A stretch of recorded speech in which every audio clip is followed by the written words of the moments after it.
네, 의정부시가 오영환 의원입니다. 먼저 박희영 증인 하나 확인하겠습니다. 159명이 사망을 했던 용산구 이태원 참사 당시에 특히 이 상황이 각 기관들로 전파됐던 상황 초기에 서울시청이나 행안부로부터 구청장 직접 구체적 지휘나 지시 받은 사실이 있습니까? 없습니다. 재난안전법에 따른 이런 구체적 역할 의무들이 잘 이행되고 있는지 이런 확인, 점검받은 사실이 있습니까? 없습니다. 네, 박희영 증인. 이 용산구청장 그리고 최원준 안전재난과장 이런 구청 책임자들이 이 구속된 것은 이번 참사 전후로 이런 재난 예방, 대비, 대응 이런 모든 단계에서 용산구청의 역할이 부재했고 의무가 해태됐음이 분명히 입증된 것이라 생각합니다. 그리고 동일한 법률에서 이 재난안전관리법에 따라 서울시와 국가재난안전주무부처인 행정안전부 역시 이 국가와 서울시에서 발생 가능한 모든 재난에 대한 예방, 대비, 대응 책임들이 용산구와 마찬가지로 중첩적으로 아주 구체적으로 명시돼 그렇게 존재하고 있습니다. 그런데 현재 수사당국은 이 서울시 행안부의 책임은 묻기 어렵다고 말합니다.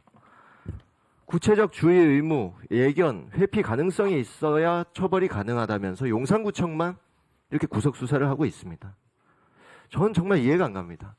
용산구청은 구체적으로 예측하고 회피할 수 있어야 하고 그랬어야 하고 서울시는 그럴 수가 없었습니까? 똑같이 예측, 주의, 회피가 실패했는데 용산구청은 직접 책임이고 서울시 행안부는 추상적 책임입니까? 그래서 이걸 누가 납득할 수 있겠습니까? 참사가 일어나니까 이 대응을 했다고 행안부도 서울시도 많은 자료를 제출했습니다. 대응이 있었으면 그 대응이 부족했던 것에 대한 결과의 책임도 따르는 거 아닙니까? 그리고 예방에 대한 부분을 보겠습니다. 당연히 참사는 예측할 수 없죠. 하지만 매년 반복되어 온 이런 이태원의 이런 헬로윈 기간의 인파 운집은 당연히 예측됐어야 하고 그에 근거해서 예방 대책이 마련됐어야 됩니다. 이상민 증인께 묻겠습니다. 이 재난 예방 주무부처로서 그동안 다중 운집 이 체계적인 대비가 이루어지지 못했던 것 인정하십니까? 네, 이런 신종 재난에 대해서 네, 아니오로 답변해 주십시오. 그 어떤 예측이나 그리고 주체 여부를 떠나서 맞은 것 같습니다. 개별적인 행사를 떠나서 이 다중 운집에 대한 이런 대비해야 된다는 인식 자체가 부족했죠. 행정안전부가. 뭐 그렇게 볼 수도 있을 것 같습니다. 사실은 이런 이 다중 인파 운집에 관한 연구, 또 조사, 정책 이런 것들을 먼저 준비를 해서 각 지자체, 각 기관들에 대비해라. 이렇게 유도하고 독려하고 점검하고 지시하는 그런 총괄적 역할과 책임이 행정안전부에 있는 겁니다. 맞습니까?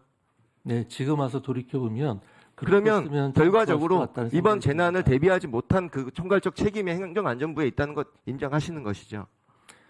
재난 안전에 관한 총괄 조정 역할은 당연히 행안부에 있습니다. 그렇게 추상적으로 답변 마시고요. 제가 말씀드린 구체적 부분들에 대해서 네 아니오로 답변해 주시면 감사하겠습니다. 네, 대응한 부분을 또 살피겠습니다. 10월 29일 밤 11시 20분에 재난비서관으로부터 최초 보고받으셨을 당시에 이 15명이 CPR이라는 상황 전달받으셨죠. 한 31분에 31분에는 중앙재난안전상황실장으로부터 유선 보고를 받으신 거고요. 그렇습니다. 그때는 심정지 환자가 약 30명 정도였습니다. 네. 그런데 그때 어떤 지시를 하셨나 살펴보면 신속하게 상황을 파악해라. 또 행안부가 해야 할 필요한 조치를 즉시 취해라. 구체적인 지시가 없습니다. 그때 증인께서 했어야 된 역할은 즉각 상황판단회의 개최 지시하시고 직접 주재하시고 중대본 운영을 결정하고 지시를 했어야 한다는 겁니다. 하지만 결국 상황판단회의는 이 참사 발생하고 최초 보고받은 뒤로부터도 1시간이나 경과된 뒤에 재난본부장 주관으로 이루어졌습니다. 증인께서 그 보고를 받을 당시에는 이 중대본 차원의 이 대응이 지원이 현장에선 굉장히 절실했던 그런 상황입니다. 중대본 운영 규정 제9조를 보면 서울시 지대본부장, 용산구 지대본부장에게 주인께서 대응 상황 점검하고 구체적 지시 지휘를 하셨어야 합니다. 안 하셨잖아요. 인정하십니까? 글쎄요, 그 부분은 그 당시에 하지 않으셨죠. 네.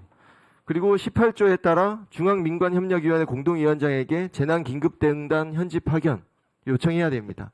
안 하셨죠? 상황관리관을 바로 보냈습니다. 상황관리관은 또 상황을 파악하라고 보내는 겁니다.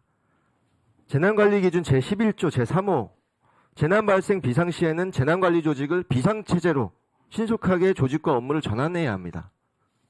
하지만 이번 참사 초기부터 다수 사상자 발생 상황이 전달됐는데 23시 48분 소방대응 3단계까지 발령됐는데도 행안부 중대본 즉시 가동하지 않았습니다. 비상체제로 전환이 긴급하게 되지 않은 겁니다. 긴급구조 현장의 구조구급 활동이 원활하게 이루어질 수 있도록 지원이 이루어지지 못한 겁니다. 증인. 국가위기관리 기본지침 대응 단계도 보면 주관기관, 유관기관, 실무기관은 위기상황 발생 시 즉각적으로 비상대책기구 가동하고 대응하도록 되어 있습니다. 안 하셨잖아요. 장관은 이에 대해 현장 구조가 우선이었다 하면서 중대본 가동 긴급성이 없었다고 하는데 제가 말씀드린 이 규정들의 매뉴얼에 모든 게 다 나와 있지 않습니까? 왜 그대로 이행하지 않았냐고 여쭙는 겁니다. 당시 참사 현장은 서울시 용산구, 보건복지부, 경찰, 긴급구조 지원 기관들로부터 인력 장비 지원이 아주 절실했던 상황입니다.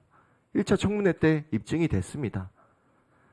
하지만 관련 법령에 규정되어 있는 행안부 장관인 증인이 그 역할을 충실히 하지 않았기 때문에 의무를 해태했기 때문에 현장은 완벽하게 한 명이라도 더 구하려는 이 구조 인력들이 방치되어 있었어요. 죽어가는 희생자들이 방치되어 있었습니다. 그 역할을 대응을 왜 그렇게 하지 못했냐고 증인에게 여쭙는 겁니다. 대응에 있어 증인의 역할이 충분하지.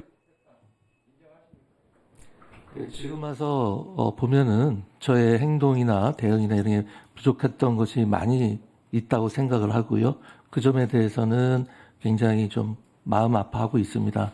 하지만 의원님께서 지적하신 사항 중에서 일단 사고 직후에는 어떤 사고인지 파악을 해야 되겠죠. 파악을 하고 그다음에 그 중대본 구성 문제에 대해서는 지난번 기관 보고 때도 제가 말씀을 드렸습니다만 재난 유형과 상황에 따라서 각각 달리하는 것입니다. 만약 의원님 말씀대로 하면 무조건 사고가 나면은 무조건 중대본을 구성해야 되는데 그런 것이 아니라 여러 가지를 다수의 인명 피해만으로 하는 것이 아니고요. 대규모 인명 피해가 발생하면 중대본 가동 요건이라고 법령에 명시가 되어 있어요. 아니 그러니까 어떤 상황이냐에 따라 다른 것이죠. 네. 예. 네, 정리해 그 주시기 점에 대해서는 나중에 제가 한번 또 말씀을 드리겠습니다. 네, 정리해 주시기 바랍니다. 네, 수고하셨습니다. 이어서 조수진 의원님 질의해 주시기 바랍니다.